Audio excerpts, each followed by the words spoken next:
There's this quote that says, if you have only one source of income, you're one step away from poverty. Unfortunately, most people only have that one source of income, their day job.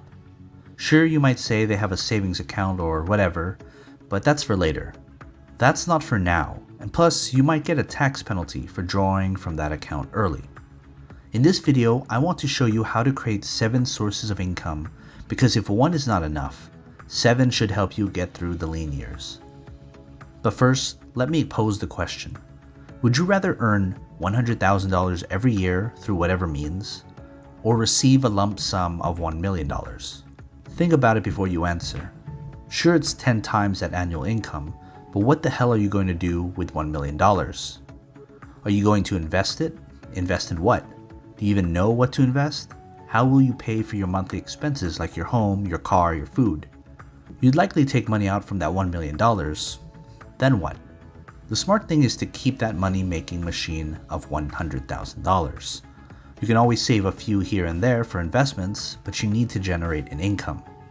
That's the importance of an income as opposed to just having a lump sum of cash, even if it's a lot. There are 7 types of income you should strive to implement in your portfolio of money generation. One, of course, is your day job. This will be where everything starts, your foundation, your day job, assuming it's a salaried or hourly job with some stability. That's key, stability.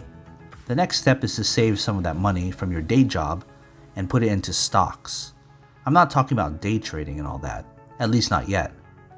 Open up a brokerage account and whatever money you have left from your paycheck, deposit into that brokerage and buy stocks that produce a dividend. A dividend is a quarterly payment based on the profits of a company to be paid out in cash to investors who hold stock in that company.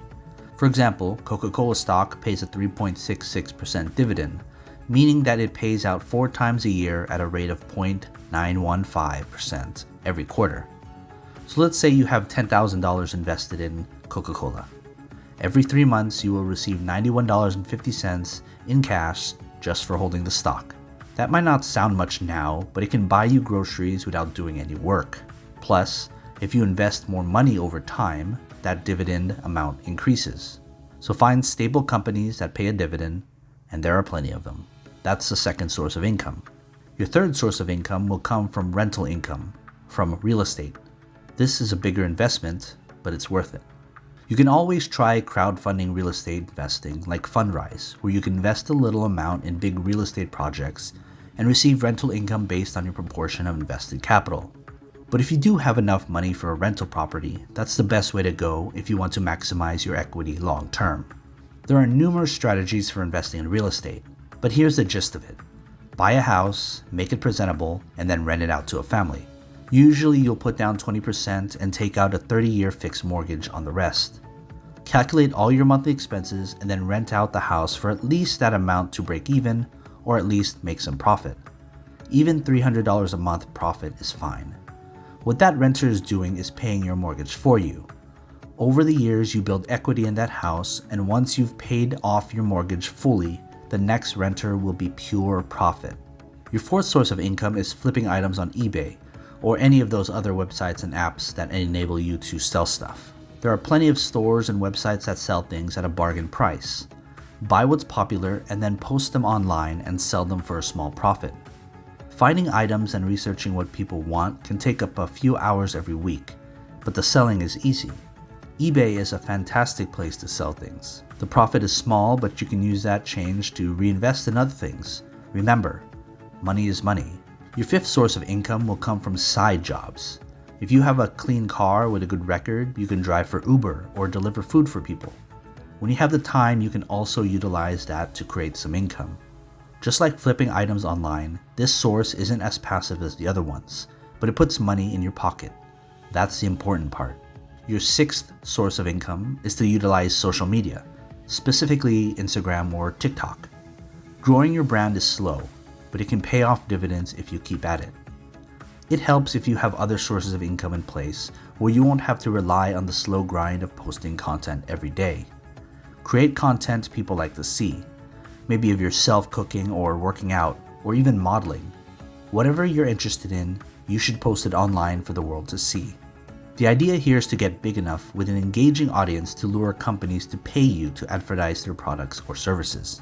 So for example, let's say you have a fitness Instagram page. If you grow your audience large enough, perhaps protein shake companies can pay you to post a pic of you drinking their protein shake after a hard workout. There's big bucks to be made. You just have to be consistent and know that it's going to be a grind in the beginning. Finally, your seventh source of income goes back to the stock market. This time it involves day trading and swing trading, meaning you buy and sell stocks more frequently and to profit from the difference. Day trading is very difficult. It takes a lot of research, but most importantly, it takes a calm temperament because you will have bad days and maybe bad months.